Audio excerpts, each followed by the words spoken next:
আমরা কি করে বুঝবো যে আল্লাহ তাআলা আমাদের ভালোবাসেন? কিভাবে বুঝবো যে তিনি আমাদেরকে পছন্দ করেন, ভালোবাসেন? এটা বোঝার কিছু সিস্টেম আছে। এক নম্বর সিস্টেম হচ্ছে আপনি জাস্ট দেখুন যে আপনি নিজেকে কোন কাজে ব্যস্ত রেখেছেন। আপনি আপনাকে কোন কাজে ব্যস্ত রেখেছেন, আপনার লাইফস্টাইলের দিকে তাকান। লুক অ্যাট ইউর লাইফস্টাইল, আপনি নিজেই বুঝে যাবেন।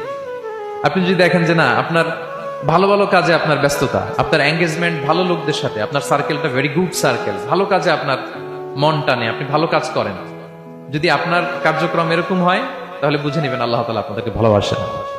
আলহামদুলিল্লাহ। আর যদি দেখেন না, যত আকাম কুকাম আছে ওইটার সবার আগে আপনি, যেই কাজে আল্লাহর ক্রোধ আসে, আল্লাহ রাগ হয়ে যান, যেই কাজ ইসলামে করার নিষেধ, যেটাতে তার অসন্তুষ্টি, ওই কাজে আপনার এঙ্গেজমেন্ট, ইনভলভমেন্ট, আপনার সার্কেল গুলাও এরকম, তাহলে বুঝে নিবেন আল্লাহ ভালোবাসা, এই মহা সৌভাগ্য আপনার কপালে জোটে নাই। তাহলে এটা হচ্ছে একটা সিস্টেম।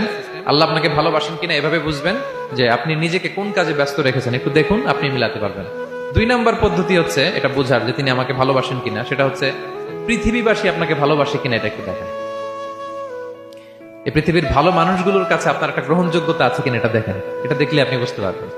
সহিহ মুসলিমের একটা ছোট্ট হাদিস শেয়ার করি। রাসূল সাল্লাল্লাহু আলাইহি ওয়াসাল্লাম বলেছেন যে ইন্নাল্লাহা ইযা আহাব্বা আবদান